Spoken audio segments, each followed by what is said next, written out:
Olá, caro colega, seja bem-vindo. Eu quero começar nesse vídeo um método de simplificação do estudo em tomografia, principalmente para você que é médico de outras especialidades, que não teve a oportunidade de se aprofundar em tomografia na faculdade ou na residência. Meu nome é Ramonier Miranda, sou radiologista, professor e fundador do site radiologiapratica.com.br. Em primeiro lugar, eu gostaria de explicar o que faz alguns médicos terem tanta dificuldade para compreender os exames de tomografia. A maioria dos alunos, em geral, acham que o problema está na anatomia seccional, mas não é exatamente isso o que acontece, como eu vou mostrar logo a seguir. Um outro pensamento, que não é correto, é o de que seria necessário aprofundar muito os conhecimentos físicos para se chegar em um entendimento satisfatório. Isso é falso também. Nós veremos o quanto é simples e o quanto é básico o conhecimento que nós precisamos na parte da física. E por que é que eu considero uma grande oportunidade para você esse tipo de abordagem que eu chamo de método da semiologia tomográfica? Veja bem, primeiro, porque se você for estudar tomografia unicamente através de livros, e talvez você já tenha tentado isso, aí sim você pode ter alguns problemas. Eu, por exemplo, não encontrei livros que sejam didáticos para quem está começando do zero e que ensinem esse passo a passo como eu quero fazer aqui. Depois, porque mesmo que você consiga compreender através desses livros, o tempo que você vai levar para isso é pelo menos umas 10 vezes o tempo desse vídeo. Vários alunos conseguiram progredir no estudo da tomografia a partir da compreensão desses conceitos que eu vou trazer aqui. Nós tivemos alunos de todos os níveis de formação, desde estudantes de medicina do primeiro período, técnicos em radiologia, médicos não radiologistas, residentes em diagnóstico por imagem. E todos passaram a ver com outros olhos a tomografia a partir do momento em que entenderam esses conceitos. Então, espero que você assista esse vídeo e também os demais dessa série e vamos lá, mãos à obra, nos aprofundar em tomografia computadorizada. Eu vou colocar agora para você dois casos de tomografia que provavelmente você terá algumas dificuldades para me descrever a imagem, porém, ao final dessa aula, você mesmo, sozinho, vai dar o diagnóstico desses exames. Tudo isso baseando-se na semiologia tomográfica. Esse primeiro caso se trata de uma TC do abdômen sem contraste, num corte axial, onde aparece delimitada e mensurada essa lesão intraabdominal. E o segundo exame é essa tomografia de crânio, também em corte axial, que mostra essa lesão apontada, localizada junto aos núcleos da base à esquerda. E as perguntas que devem ser feitas e que você responderá ao final desse vídeo são: quais são as características dessas lesões? E principalmente, quais os diagnósticos? Então, para lhe introduzir no universo da tomografia, eu preciso falar sobre um primeiro conceito que nós já aprendemos na anatomia da faculdade e você deve lembrar. São os chamados planos corporais anatômicos. Por quê? Porque você tem que saber o que são cortes axiais, coronais e sagitais. Percebeu que eu falei agora há pouco em cortes axiais? Pois bem, o plano axial é aquele que divide o corpo ou o órgão a ser estudado em duas metades, superior e inferior. Ou seja, o tomógrafo vai fatiando a estrutura de superior para inferior. Na imagem obtida do corte axial, nós temos anterior, posterior, direita e esquerda. Lembrando que a determinação dos lados direito e esquerdo irão sempre obedecer à posição anatômica, como se você estivesse examinando o paciente.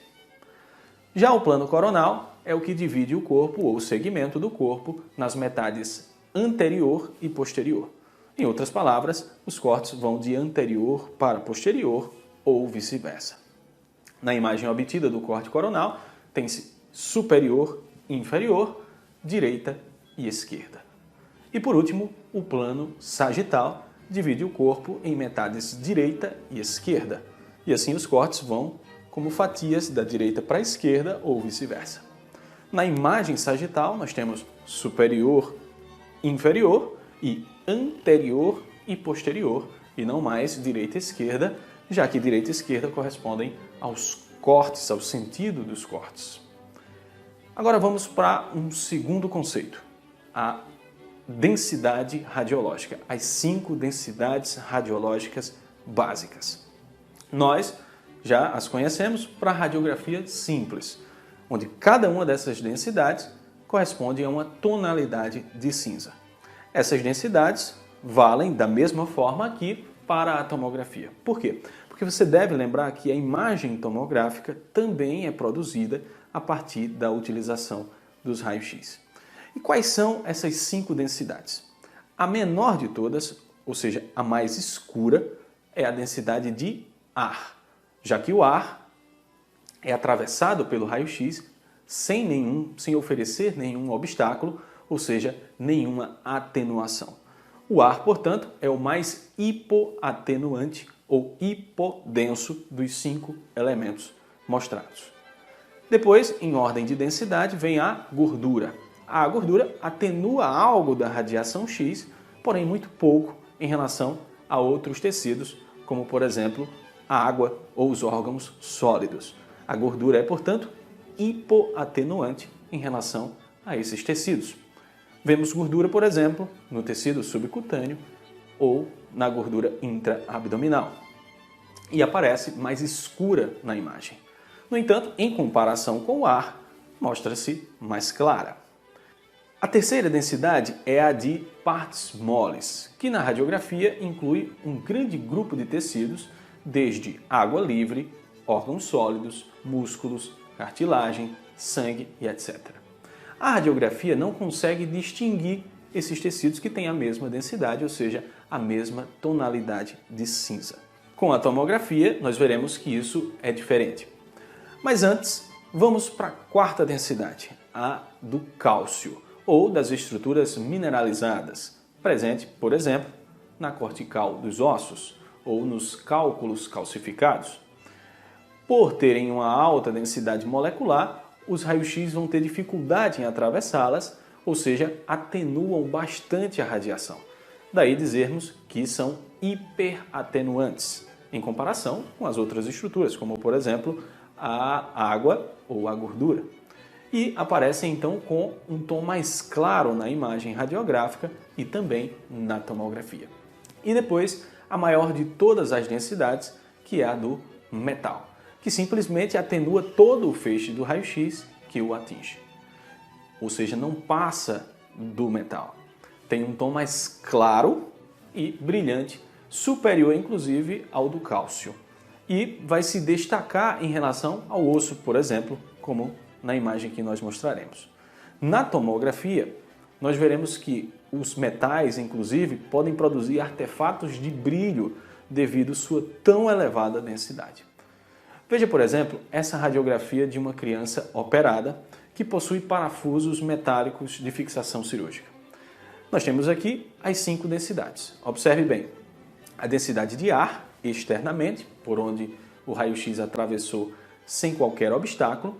Depois, a densidade de gordura, perceba o subcutâneo com a densidade intermediária entre o ar e o músculo. Note também na incidência em perfil a presença de gordura no interior do joelho, na região suprapatelar e na fossa poplítea. E depois nós passamos para a terceira densidade, que é a densidade de partes moles. Corresponde aqui aos músculos, à cartilagem, aos tecidos articulares, aos tendões e aos ligamentos. Note que eles são indistinguíveis entre si. Eu não consigo determinar onde tem tendão, onde tem ligamento. Por quê? Porque possuem a mesma densidade de partes moles. Depois vem a densidade de cálcio ou de osso, que compõe a maior parte dessa imagem, no caso, os ossos do fêmur, a tíbia e a fíbula. Note que existem áreas que ainda não são ossificadas, por se tratar aqui de um exame de uma criança que possui a chamada cartilagem de crescimento. E a densidade de metal, que não faz parte da constituição normal do corpo humano, mas que aparece nesse caso devido à presença dos parafusos cirúrgicos. Então, são essas as 5 densidades radiográficas. Mas isso é importante mesmo para a tomografia? Na verdade, é fundamental, como nós veremos logo a seguir. Você percebeu que nós falamos em atenuação e densidade. E agora fica fácil compreender o porquê dos termos tão utilizados nos laudos de tomografia, como isodenso ou isoatenuante, ou hipodenso ou hiperdenso, ou ainda hiperatenuante, que são sinônimos. Uma estrutura é descrita como hipodensa ou hipoatenuante em relação à outra, quando aparece mais escura na imagem. Duas estruturas são isodensas ou isoatenuantes quando têm o mesmo tom de cinza na imagem. Naturalmente, duas formações com a mesma densidade podem ser indistinguíveis entre si, ou seja, eu posso não conseguir diferenciá-las, ela tem o mesmo tom de cinza. Isso se não houver algum tecido interposto ou algum contorno de outra densidade. Por isso, a utilização do contraste venoso, por exemplo, pode ajudar a individualizar melhor uma lesão isoatenuante.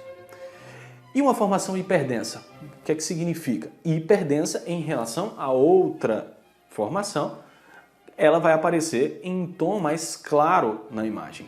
É o caso, por exemplo, das estruturas contrastadas, das hemorragias, dos ossos e dos metais. Então, vamos agora para o último passo antes da semiologia propriamente dita, que é entender como se produz a imagem do corte anatômico no aparelho de tomografia. Entender como isso acontece vai facilitar bastante a nossa avaliação do exame. Veja bem, o tomógrafo possui a mesa de exame onde fica o paciente, mesa essa que se move passando por dentro de um arco chamado de gantry. Lá dentro do gantry do aparelho, ou seja, desse arco, estão os tubos de raio-x de um lado, atrelados aos detectores do raio-x que estão do lado oposto. O raio-x, portanto, naquele ponto do paciente, atravessa o segmento do corpo e atinge as fileiras de detectores do outro lado. Naturalmente, alguns tecidos daquele corte irão atenuar mais e outros menos essa radiação. E os detectores vão perceber essa diferença e vão dar um valor numérico para cada um desses pontos daquele corte. Esses dados, então, vão preencher uma matriz e note que cada quadradinho dessa matriz tem um valor diferente que corresponde ao grau de atenuação daquela parte do tecido irradiado. Pois bem, esses dados numéricos vão para um computador e são convertidos digitalmente na imagem de tomografia em tons de cinza que nós conhecemos. E esse mesmo processo ocorre para cada um dos cortes. Vamos voltar agora àquelas 5 densidades básicas, mas aprofundando mais especificamente na tomografia. Aqui nós podemos fazer uma escala que vai do menos atenuante, ou seja, do ar, até o mais atenuante, que é o metal. Por convenção, nessa escala numérica, dizemos que a água livre, que está no meio dessa escala, tem uma densidade de 0. No caso, 0 unidades Hounsfield, ou 0 UH, em homenagem ao Dr. Hounsfield, que foi o criador do primeiro tomógrafo. Então, veja na tabela. De 0 a 100 UH, temos as estruturas de partes moles, incluindo água livre, órgãos sólidos, sangue e etc. Mas, ao contrário lá da radiografia, cada tecido tem uma densidade diferente dentro desse intervalo. Por exemplo, o hematoma é um pouco mais denso do que o órgão sólido. O hematoma tem cerca de 60 UH, ao passo que o fígado tem por volta de 35 UH. Já o fígado, por sua vez, é mais denso que o líquido, que tem próximo de 0 UH. Acima da densidade de partes moles vem a do osso, que varia também de acordo com o grau de mineralização desse osso, desde 100 UH até mais de 1000 UH. E abaixo da densidade da água, portanto abaixo de 0 UH, temos a faixa das atenuações de gordura, por volta de menos 100 UH, e do ar ou do gás, que chega a menos 1000 UH. Note que, se um tecido tem atenuação negativa, necessariamente vai conter ou gordura ou gás. E essa já é uma informação muito importante para a gente. Vou até repetir. Se um tecido tem atenuação negativa, em outras palavras, se aparece na imagem mais escuro do que a água, necessariamente contém ou gordura ou gás. E agora vamos para o último e importante conceito e você já vai ter condições de dar aqueles diagnósticos dos dois casos que eu coloquei no início da aula. Você já deve ter ouvido falar de janela de osso, janela de pulmão, janela de cérebro, etc. O que é então esse janelamento? Primeiro, nós vimos que existe uma infinidade de índices de atenuação, de menos 1000 a mais 1000 UH, por exemplo. Porém, não é possível para o olho humano distinguir tantos tons de cinza. Na verdade, nós só conseguimos diferenciar cerca de 20 ou 30 tons de cinza diferentes.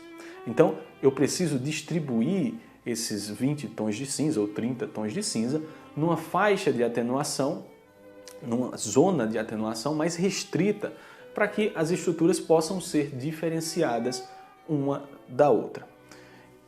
Para tentar explicar, imagine essa escala de menos 1000 a mais 1000 UH. Se eu dividi-la em 20 partes iguais, ou seja, em 20 tons de cinza, cada uma dessas partes vai aparecer com uma nuance de cinza diferente.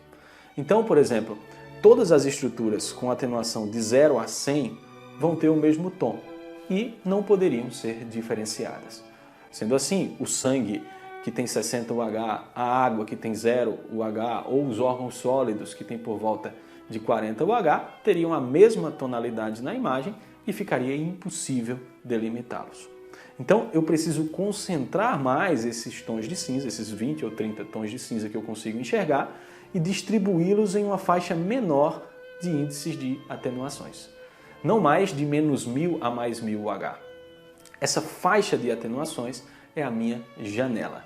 Dizemos então que estamos fechando essa janela de densidades. Um exemplo, a minha janela pode ir de menos 200 a mais 200 UH. Então ela teria uma largura total de 400 UH e não de 2000 como a anterior. O meu centro aqui seria o 0 UH, que seria a água. Então, nessa janela específica que eu estou fazendo aqui para você, os tons de cinza que eu enxergo serão distribuídos nessa faixa de menos 200 a mais 200, né? E não de menos 1000 a mais 1000. E a água no centro é o 0 UH, como já sabemos. Nessa janela, como a água é o centro, ela teria um tom de cinza intermediário e as densidades superiores teriam lá seus 10 tons de cinza mais claros, as densidades inferiores à da água teriam lá seus 10 ou 15 tons de cinza mais escuros. Então seriam as densidades negativas. Agora, uma pergunta. E as outras estruturas que têm atenuações fora dessa janela que eu escolhi? Então, essas estruturas não estão no meu interesse naquele momento. Então, as estruturas que têm atenuação superior a 200 UH, por exemplo, vão aparecer muito brancas. As que têm densidades muito negativas, abaixo de menos 200 UH, ficarão muito pretas. Mas perceba, nessas faixas de atenuação fora, eu não tenho, fora da minha zona de interesse, eu não tenho uma resolução de contraste suficiente para avaliar bem os tecidos. Um exemplo, nessa janela que eu mostrei para você, o osso está fora da janela, porque tem mais 400, mais 500 UH em média. Então eu não consigo avaliar bem uma pequena lesão óssea, por exemplo, ou uma pequena fratura nessa janela. Eu precisaria de uma janela centrada não em 0 UH, mas centrada em 400 UH, por exemplo. E precisaria de uma janela também mais larga, uma janela com menor contraste, como eu vou explicar mais para frente. Então, o que eu quero mostrar é a janela de osso serve para a avaliação dos ossos e não avalia bem as estruturas do abdômen, porque não tem um bom contraste de imagem. Por outro lado, a janela de abdômen não permite uma caracterização boa de uma eventual lesão óssea, por exemplo. Eu tenho que alterar a janela se eu quiser avaliar o osso. Ou seja, para cada parte do corpo ou para cada grupo de tecidos que eu vou estudar, eu tenho um janelamento ideal que me ajuda a melhor caracterizar a anatomia e as lesões que podem ali aparecer. Agora, eu preciso fazer esse janelamento manualmente sempre? Não. Existem alguns janelamentos básicos que podem ser escolhidos automaticamente nos softwares de visualização em Daikon. Então você vai lá e escolhe a janela de osso, a janela de cérebro e também pode imprimir essas imagens já no janelamento adequado, o filme que você recebe no seu consultório. Mas eu queria que vocês guardassem 4 janelas básicas. A janela de pulmão, a janela de mediastino ou de partes moles, que também serve para o abdômen, a janela de osso e a janela de cérebro. Então guardem essas 4 janelas. É importante guardar que a janela de cérebro é diferente da janela de partes moles. Nós vamos entender isso agora, analisando os exames. Então vamos lá, vamos para essa primeira imagem, onde nós temos aqui um ATC de tórax no corte axial, no nível do coração, e aqui nós temos uma janela de mediastino.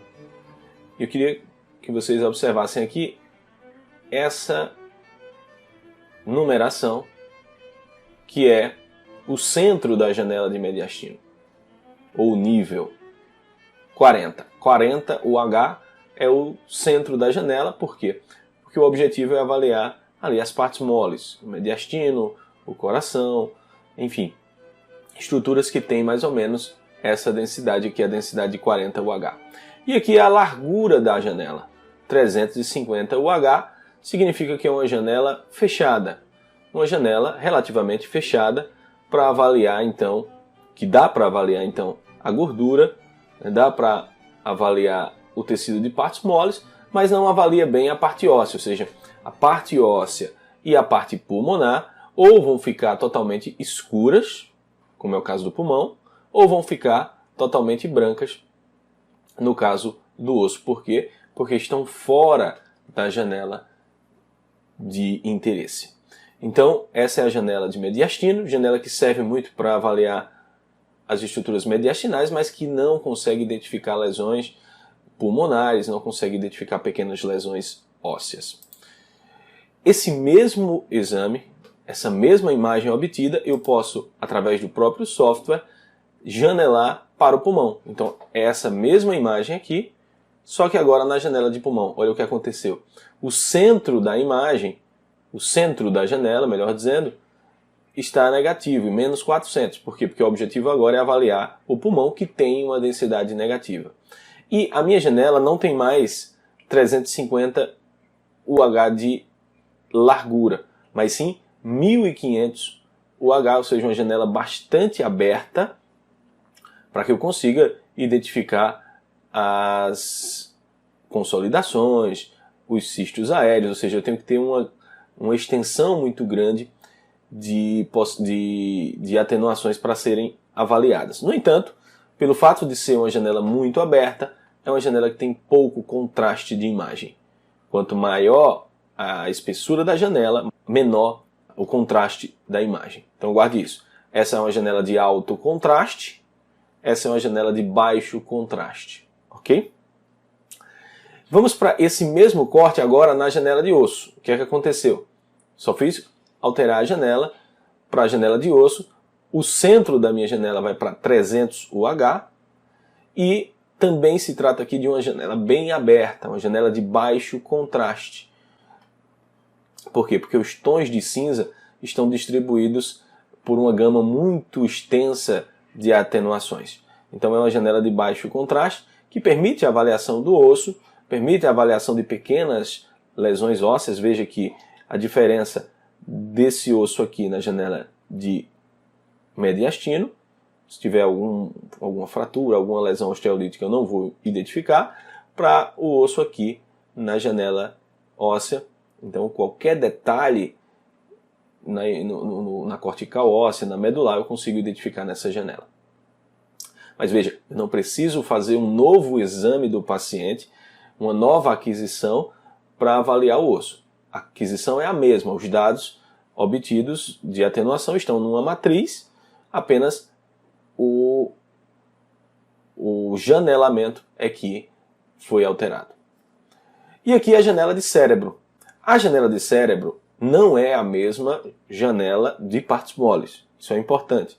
A janela de cérebro tem uma espessura, uma largura de 80 UH, diferente da janela de mediastino, que tem uma largura de 350 UH. Isso é importante porque eu preciso, no caso do cérebro, de fazer uma distinção entre substância cinzenta e substância branca. E essa distinção só é possível se eu tiver um alto contraste na minha imagem. Por quê? Porque a atenuação da substância cinzenta é muito próxima da substância branca. Então, se eu não tiver essa janela muito fechada, eu acabo não fazendo essa distinção. E o centro da minha janela é 40 UH. Agora, qual o problema da janela ser muito fechada, o caso da janela de cérebro? É que ela só vai avaliar bem o cérebro. Ela vai deixar tudo muito branco que tiver acima dessa janela e tudo muito escuro que tiver abaixo dessa janela. Então, o ar e a gordura ficam muito parecidos. E o próprio líquido também fica muito escuro na minha imagem. Então, veja que esse é o mesmo corte, só que aqui na janela de cérebro e aqui na janela de osso. Note que na janela de osso eu consigo distinguir bem o que é gordura, o que é líquido e o que é ar. Na janela de cérebro fica tudo muito parecido. Por quê? Porque eu fechei muito a janela, eu aumentei muito o contraste da minha imagem. Então notem que o corte é o mesmo, mas os tons de cinza que nós vemos nas imagens são diferentes. Na janela de cérebro, que é mais fechada e, portanto, com alto contraste, a gordura, o líquido e o ar têm um tom de cinza muito parecido. Isso, de certa forma, é uma limitação dessa janela, porque em algumas situações você vai ter dúvida, como nós mostraremos mais para frente, se uma determinada formação tem atenuação de líquido, de gordura ou de ar. Mas como o objetivo dessa janela é avaliar o parênquima cerebral, isso faz parte do jogo, né? Essa limitação faz parte do jogo. Já a janela de abdômen, que eu coloquei aqui só para ilustrar a diferença das duas, né? Ela não serviria para avaliar o cérebro, porque não tem um contraste grande na imagem, então não permite a diferenciação entre substância cinzenta e substância branca. Por outro lado, já consegue individualizar bem a gordura e diferenciá-la do líquido, por exemplo, do globo ocular ou do ar dos seios da face. Isso é uma característica da janela de abdômen, porque no abdômen você precisa fazer essa distinção, né? Lá no abdômen você tem ar nas alças intestinais, tem gordura na cavidade abdominal e tem líquido também. Então, é a característica da janela de abdômen ser um pouco mais aberta do que a janela de cérebro. Então, uma situação em que você, aqui no cérebro, tiver dúvida se a alteração é um foco de gás, ou se é gordura, ou se é líquido, você abre mais a janela ali para tirar essa dúvida, depois você volta para a janela de cérebro para avaliar o parênquima encefálico.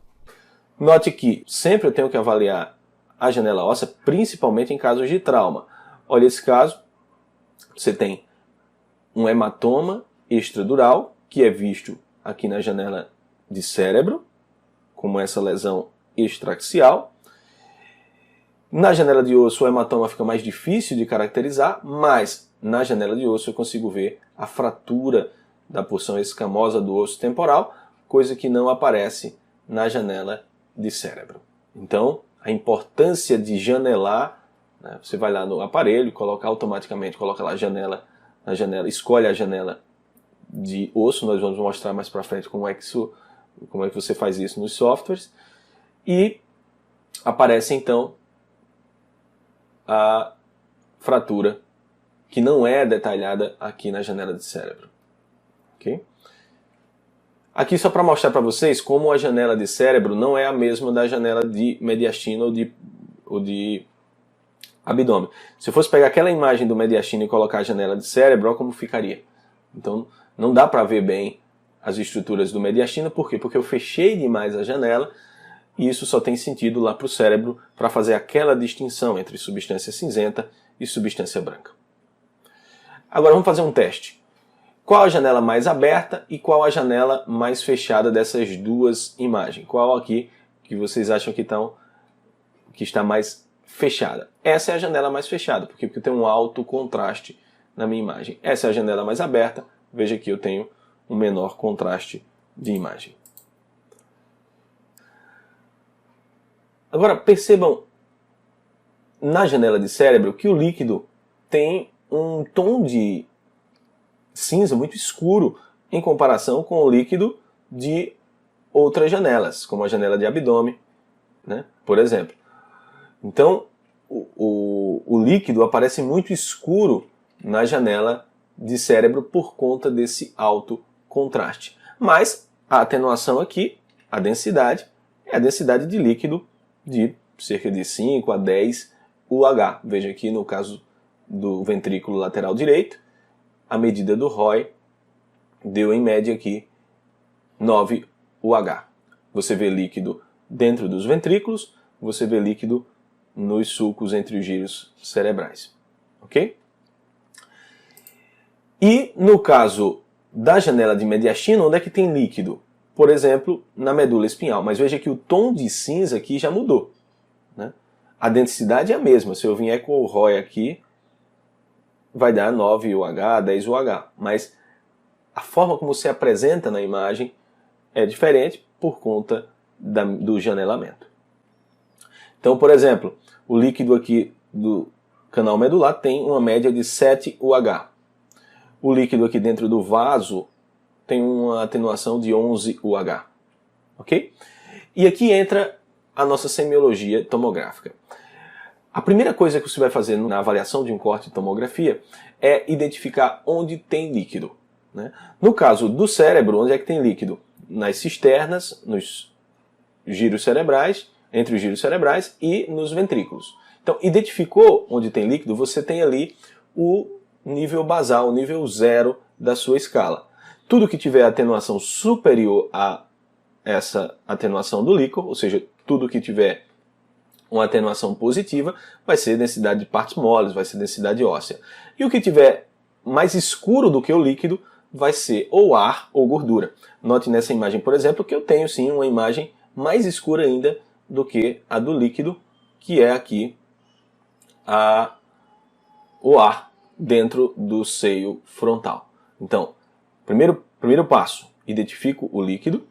Segundo passo, identifico o que tem densidades inferiores ou superiores à do líquido. Isso vale aqui para a janela de cérebro, isso vale também para a janela de mediastino, quando eu estiver avaliando o tórax ou o abdômen.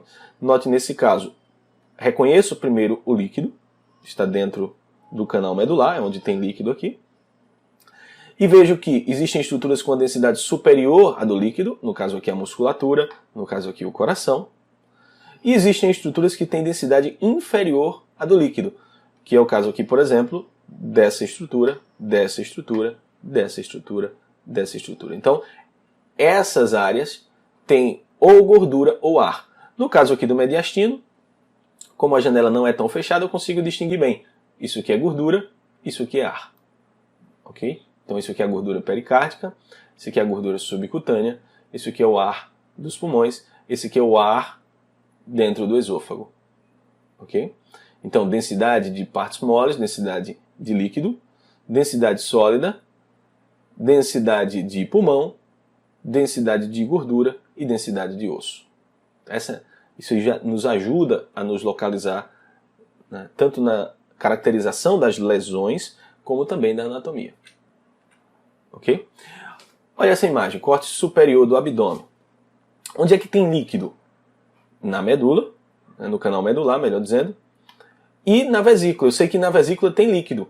Então, primeiro passo, identifico o líquido. Depois eu vejo as outras estruturas e começo a comparar com o líquido, que é a minha base, que é o meu ponto zero ali da escala. Então, eu vejo aqui, por exemplo, que essa é uma densidade inferior à do líquido. E eu vejo que essa densidade também é inferior à do líquido. Então, essa densidade aqui só pode ser gordura ou ar. Como essa daqui é do ar, dentro de alças intestinais, dentro do estômago, eu sei que essa é uma densidade de gordura. Então, todo esse tecido aqui é gorduroso, a gordura intraabdominal. E esse tecido tem densidade de gordura ou de ar? Ou de líquido? De gordura. Porque é inferior à da vesícula e é superior ao das alças intestinais. Essa é uma densidade maior que a densidade do fígado, né? A densidade de partes moles. Essa é a densidade cálcica, ou seja, cálculos calcificados dentro da vesícula. Aqui é para mostrar para você a atenuação de metal. Então lembra que eu falei que na tomografia o metal pode aparecer com essa atenuação mais brilhante devido à sua alta densidade, ou seja, tem uma densidade ainda superior ao do osso. Nesse caso aqui, o paciente tinha 2 brincos nas orelhas e não tirou antes de fazer a tomografia, então aparece aqui a densidade de metal. Veja esse caso, o paciente levou um tiro, está aqui o projétil de arma de fogo, a entrada do projétil, a fratura, que eu vejo melhor na janela de osso, essa aqui é uma janela de osso, né?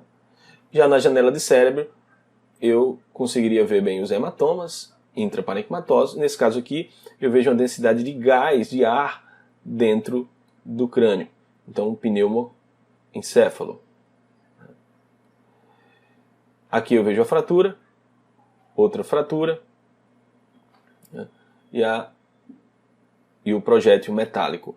E aqui na janela de cérebro, eu consigo ver um hematoma subdural mais crônico, né, mais hipodenso, que a gente vai ver em outra oportunidade, mas que é bem detectado na janela de cérebro, né, e não nas outras janelas. Okay? Então é só para mostrar, cada janela tem o seu papel, tem as suas características. Então, olha esse caso. Qual a densidade dessa estrutura aqui? Nessa imagem. Então, primeiro, reconheço alguma densidade de líquido. Onde é que eu sei que tem líquido?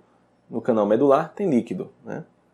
Então, essa densidade aqui, ela é parecida, ou é maior, ou é inferior à do líquido? Ela é a mesma densidade da densidade de líquido. Então, se trata aqui de líquido. Um derrame pleural bilateral. Poderia ser gordura isso aqui? Não. Porque teria que ter uma densidade inferior a o do líquido, e eu reconheço aqui a gordura. Então teria que ter essa mesma densidade. Qual é a densidade de gordura? Essa densidade mais escura aqui, que aparece aqui também na gordura pericárdica, por exemplo. Aqui é gordura. Ok?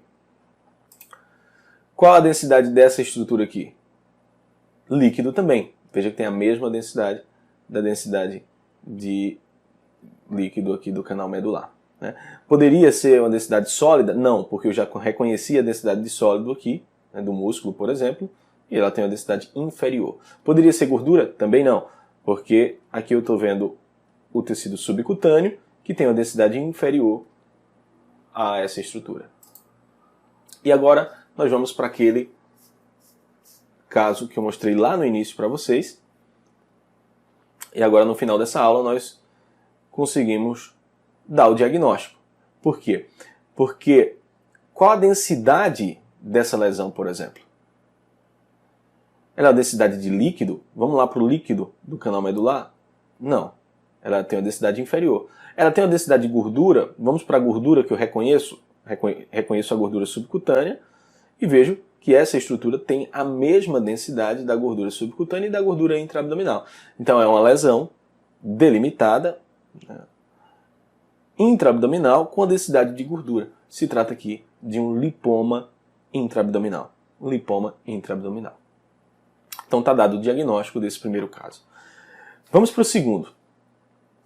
Nesse segundo caso, eu vejo uma formação no núcleo da base à esquerda, com a densidade negativa. Por que eu sei que é negativa? Porque tem uma densidade inferior à do líquido. Eu reconheci primeiro aqui o líquido e vi que existe aqui uma lesão com densidade inferior à do líquido. Ou é ar, ou é gordura.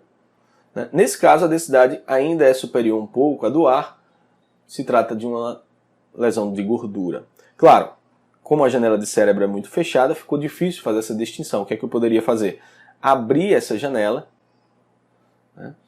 Colocar, por exemplo, na janela de abdômen, ou colocar na janela de osso, ou abrir manualmente a janela, e aí eu veria que isso aqui realmente se trata de gordura e não de ar. Então esse aqui é um lipoma cerebral. Então, 2 casos de lipoma, mas veja que a aparência da gordura mudou, né? O tom de cinza da gordura mudou, não porque a atenuação é diferente, não. Né? Se eu for medir o ROI aqui, vai dar igual. Mas porque o janelamento é diferente. Ok? Então, nesse caso aqui, um lipoma cerebral. Qual a densidade dessa estrutura aqui? A mesma densidade do líquido. Então, nesse caso, temos uma volumosa ascite. Grande quantidade de líquido intraabdominal. Que densidade é essa daqui? A densidade de ar, de gás. E essa densidade? Então, a densidade do contraste administrado por via oral. Aqui, os órgãos sólidos. Aqui a aorta que recebeu o contraste. E aqui o osso. E onde é que está a gordura?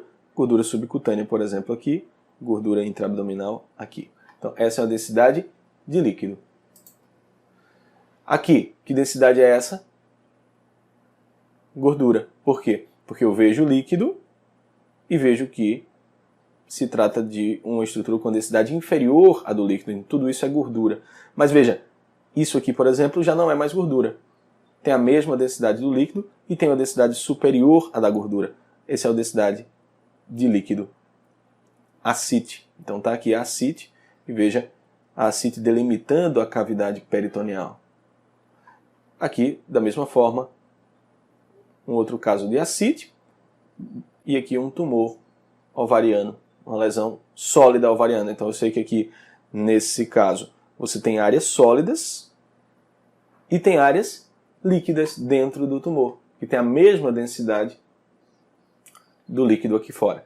Então veja, a partir da semiologia tomográfica, a partir do entendimento dessas atenuações, eu começo a ter condições de caracterizar tanto a anatomia como também a própria patologia na tomografia. Então, isso é muito importante e você vai usar esses conhecimentos daqui para frente para todos os casos de tomografia computadorizada. Não dá para pular essa etapa de forma alguma.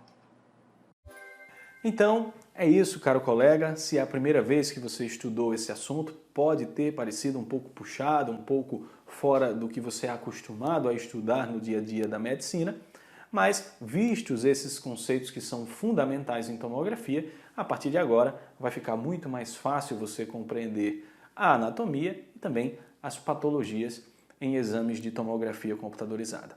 Espero que você tenha aproveitado esse vídeo. Me coloco à disposição para responder algum questionamento através das redes sociais. Você pode entrar em contato no meu Instagram, Ramonier Miranda, no Facebook, no Telegram e também no meu canal do YouTube, Ramonier Radiologia Prática. E também coloco à disposição o nosso site, radiologiapratica.com.br, onde você pode encontrar outros conteúdos como esse. Não deixe de acompanhar os próximos vídeos. Um grande abraço e até lá!